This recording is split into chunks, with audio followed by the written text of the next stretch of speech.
Hi hello everyone, welcome back to Raji homestyle. నేను మీ రాజేశ్వరి అండి. ఈరోజు రాజీ హోమ్స్టైల్లో చెంచల ఆకుకూర వేపుని ఏ విధంగా చేసుకోవాలో సింపుల్గా ఈరోజు ఈ వీడియోలో చూసేద్దామండి. ఈ చెంచల ఆకుకూర అనేది చాలా రేర్గా లభిస్తుంది. పల్లెల్లో పంట పొలాల్లోనే ఎక్కువగా అరుదుగా లభిస్తుందండి. మార్కెట్లలో సంతలలో చాలా రేర్గా లభిస్తుంది. చాలా వరకు అయితే తక్కువగానే లభిస్తుందని చెప్పచ్చు.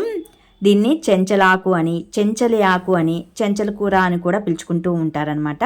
మెయిన్గా ఈ ఆకుకూరని ఈ విధంగా గుర్తించవచ్చు. ఆకు అనేది కాస్త రౌండ్ షేప్లో ఉంటుంది. తోటకూర జాతికి చెందిందే కానీ కొద్దిగా వెరైటీగా ఉంటుందండి. కాస్త పసరు వాసన ఎక్కువగా వస్తూ ఉంటుంది ఈ ఆకు. ఈ ఆకుకూర కంటి చూపుకు చాలా మంచిదండి. ఈ ఆకుకూరని శుభ్రంగా 1-2 సార్లు వెడల్పాటి వాటర్ ఉన్న గిన్నెలో వేసేసుకొని కడిగేసి తర్వాత ఉడికించుకునే గిన్నెలోకి తీసేసుకోవాలి. రక్తహీనత సమస్య ఉన్న వాళ్ళు దీన్ని ఎక్కువగా తీసుకోవచ్చండి. రక్తం వృద్ధి అవ్వటానికి కూడా ఈ ఆకుకూర చక్కగా ఉపయోగపడుతుంది అనమాట. ఇలా వెడల్పాటి గిన్నెలోకి తీసుకున్న తర్వాత ఇందులో కాస్తంత సాల్ట్ వేసుకోవాలి. సాల్ట్ ఎక్కువగా వేసుకోవద్దండి, ఆకుకూరల్లో సాల్టీ పర్సెంటేజ్ ఉంటుంది.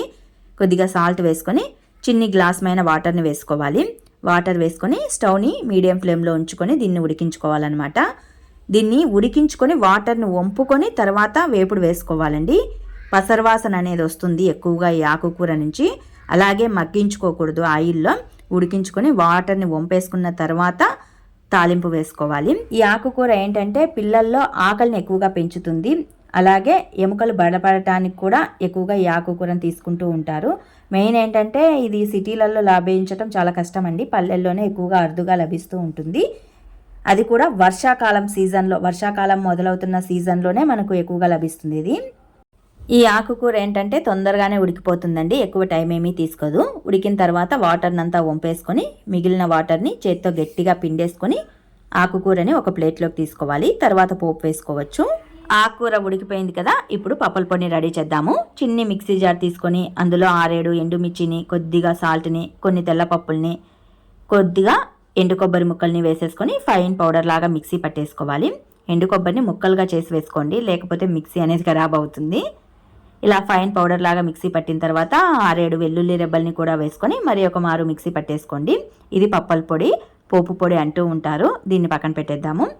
స్టవ్ పైన మరి ఒక వెడల్పాటి గిన్నె పెట్టేసి అందులో 2 టేబుల్ స్పూన్ల వరకు ఆయిల్ని వేసుకొని, ఆయిల్ హీట్ అయిన తర్వాత పోపు దినుసుల్ని, ఉల్లి ముక్కల్ని, కట్ చేసిన పచ్చిమిర్చి ముక్కల్ని, 2 రెమ్మల కరివేపాకుల్ని వేసుకొని పోపునంతా దోరగా వేగనివ్వాలండి.